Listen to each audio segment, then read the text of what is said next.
Good morning, good evening, whoever you are, wherever you are, whatever you might be doing. We wish to welcome you to the Silverlight Show. The Silverlight shines to illuminate that which lies hidden in darkness. For those of you tuning in today, we welcome you in. It's a curious time to be alive, and there's a very distinctive pattern to the events that are going on around us. No one can deny that we're coming through a pretty major recession that you can trace back pretty much to 2008. Yes, it's had some ups and downs, but we're not quite at the level that we were before that. And what happens during recessions? Governments spend more money. Another thing happens too. They spend more money on defense programs. Yes, they're toys. Forgive me, I don't have a background for everything. But in a way, it's quite symbolic to do that. Because toys really are the implements of government.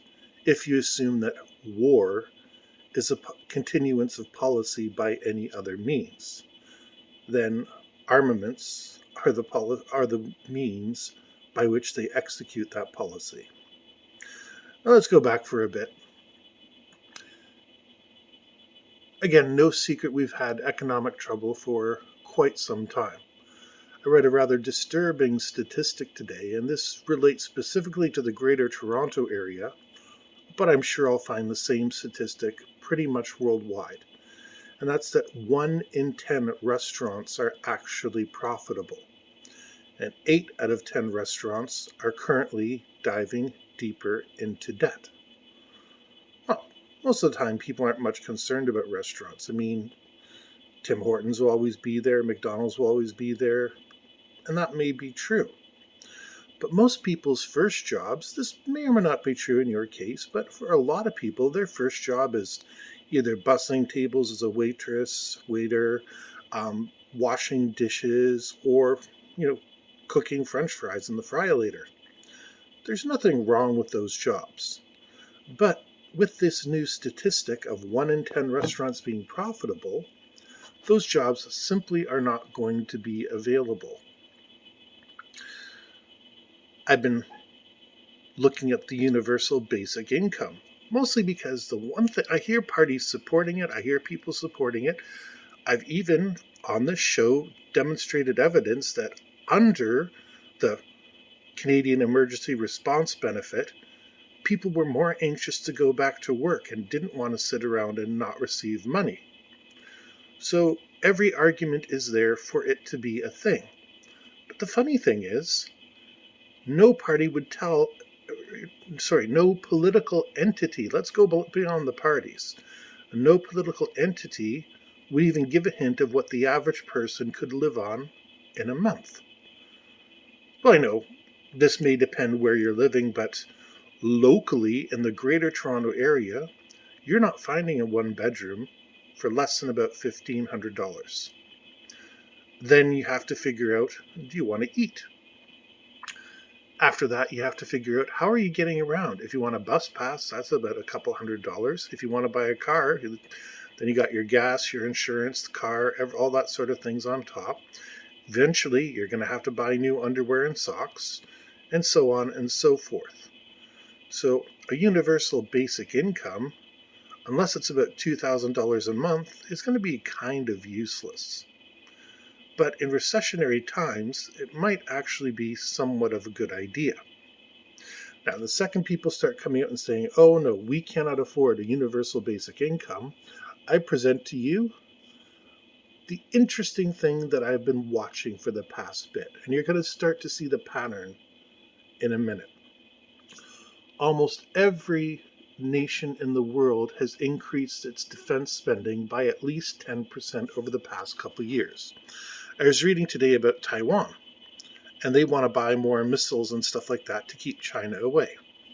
Okay, in isolation, that might be interesting, but Taiwan and China have been at war since the 1940s, and maybe before. But the Republic of the Philippines also feels threatened by China, and they want to buy more guns and stuff like that. So they've increased their defense budget over the past couple of years. Japan is building aircraft carriers. They're not calling them that. They're calling them helicopter carriers because Japan has this interesting little clause in its constitution where it cannot have an aircraft carrier. But it can have a helicopter carrier because helicopter carriers are used for search and rescue. But with the existence of the F-35, they might as well be called aircraft carriers because that's essentially what they are. You have aircraft that can take off and land vertically, you load them up, and Japan has perfectly good aircraft carriers. Now, what does an economic recession, low jobs, low employment, and military hardware all have in common? Well, set your Wayback Machine for about 80, 90 years in the 1930s. And what do you have? The Great Depression. We're in arguably something worse than that at the present time. Rearmament and hostility. Russia is suddenly pulling out of the International Space Station as fast as they can. After they trashed the place, they sent their new module up, it spun the place into the wrong orbit, and it turns out one of their older modules is leaking. Well, let's jump on board with the Chinese and go to the moon with them instead. Yeah, curious the battle lines that are being drawn because China and Russia are not friends historically. But they're willing to adopt a common cause. In the 1920s, Japan was very quick to gobble up the German Pacific possessions. But they certainly found a way to put their differences aside later on in the war. Well, once the war began. So, they say history doesn't repeat itself, but it rhymes. And you don't need to be a rap artist to see how economic trouble, low standard of living, and military spending have all been done before. Is this going to be a world war? I don't think so. I don't think it's going to consist of massive military formations and stuff like that. There will be some, but it'll be on the periphery. I don't truly believe that Russia, China, or the United States possess the ability to invade one another. Maybe for a short period of time, but not for a long period of time. I mean, let's pretend the United States invaded China. Yes, you can establish a bridgehead. You can bring enough firepower to make sure that you have some little enclave there. But the Chinese are just going to pour stuff in at you, and eventually it's going to be untenable. The opposite is true as well. China's blue water navy isn't that big, but it would still be possible for them to open up a small holding somewhere between Seattle and California. But it would be so difficult for them to maintain, it just wouldn't be worth their time. Even capturing Hawaii would require a significant investment of time and resources, and lots of expensive equipment.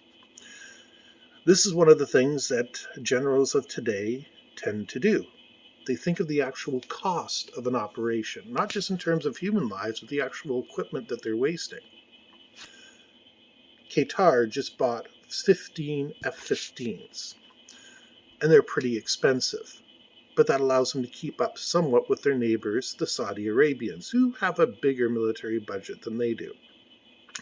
But in terms of risking their precious F-15s, they'd be like the Iranians, who have a very few F-14s that have very advanced sensor packages. While they could try and reverse engineer those F-14s, instead they've started making F-5s because they're cheaper, you can pump out more if you need them. It all comes down to the bottom dollar. They always say that generals are trying to fight the last war. Well, the last World War ended with a nuclear bomb. And, well, technically no, it ended with 3 air raids, 2 of which involved nuclear bombs. The third was a 1,000-bomber raid. But those are the type of things that generals are trying to decide. How many of my planes can I afford to lose? How many of my troops can I afford to lose? And it's a very expensive game that they play. And we're making that possible for them now. By everybody increasing their defense budgets, gives the generals more toys to play with. And the generals will take advantage of that.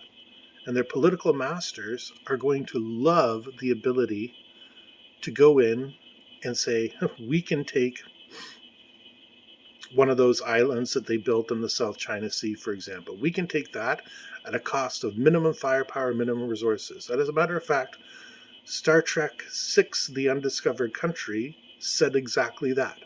When the generals came in to reassure the president, they said with the caveat, we can do this with an acceptable risk of men and equipment. The writers knew what they were doing. They were echoing real life. And in real life, things cost money. A modern war couldn't be like World War II or World War I, because even if we assume we maximize our production, these fighters take time to manufacture. Even an F-16, relatively simple, takes a while to come off a factory line. It takes a lot of man hours to get that thing going, and it's supposedly the lightweight, simple, cheap fighter. An F-15 takes even longer, although the F-15 is undefeated in combat. So you basically get what you pay for, but how long can you afford to keep replacing your big units until you have to turn to your smaller units? This is a very bad trifecta that we're in. The pandemic is certainly not helping the situation by making governments go worse and worse into debt, because sooner or later, just like Iraq in 1990 is going to say, oh, we need to increase our resources. Therefore, that little neighboring state that isn't much trouble looks like it's worth it to go in and take it. International sanctions have hurt Russia. Same token, Russia's still the bear. You still don't want to mess with them. They got enough nukes, they got enough bombers, they got enough fighters. They're going to be a thorn in your side. China has a lot of money on its side, but they're still really ramping up their production. And so over the past little bit, no matter what games they decide to play with their financial figures, they've been hurting too, because, let's be honest, racism. Some people don't want to buy Chinese because, it's that they're the ones that caused the pandemic, which is under debate. Nobody really knows where it came from, so they could have caused it, but we don't know for sure. I'm certainly not above considering the fact that it was genetically engineered in a laboratory, although the scientists insist that it isn't. And, well, too many weird things happened to make the pandemic happen. At one point, I intend to go into it once we have it a little bit in the rearview mirror. Right now, it's too early. There's still wild accusations going around. And remember, it's supposedly not bat suit that made it happen either. So the science is never settled. Never believe anybody when they say the science is settled, because I remember growing up, they were telling us there was a new ice age coming. And now, we got global warming coming. Well, which is it? The science is never settled. The same token, be nice to the environment, recycle, reuse, all that sort of stuff. Because we need to have a planet for ourselves to enjoy, much less our children. Keep watch on the horizon.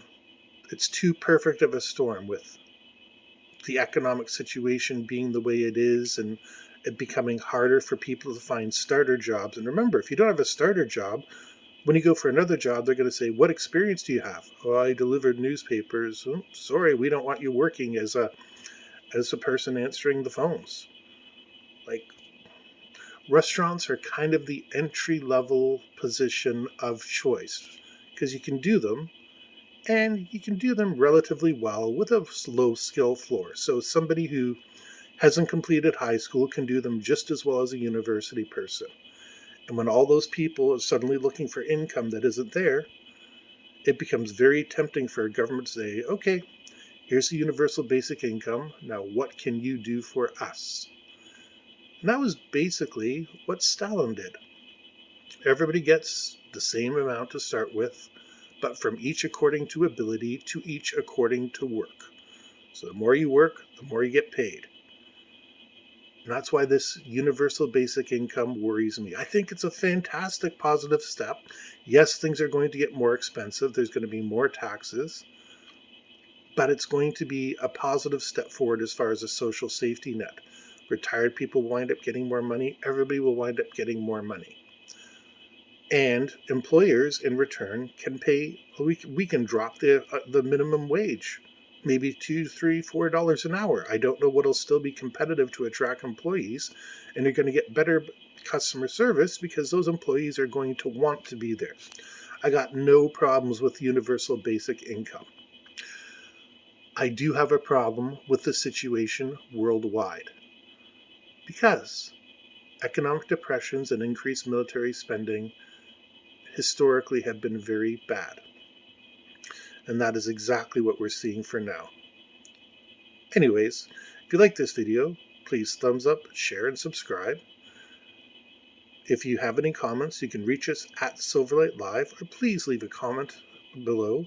And once again, we hope everyone has a fantastic day.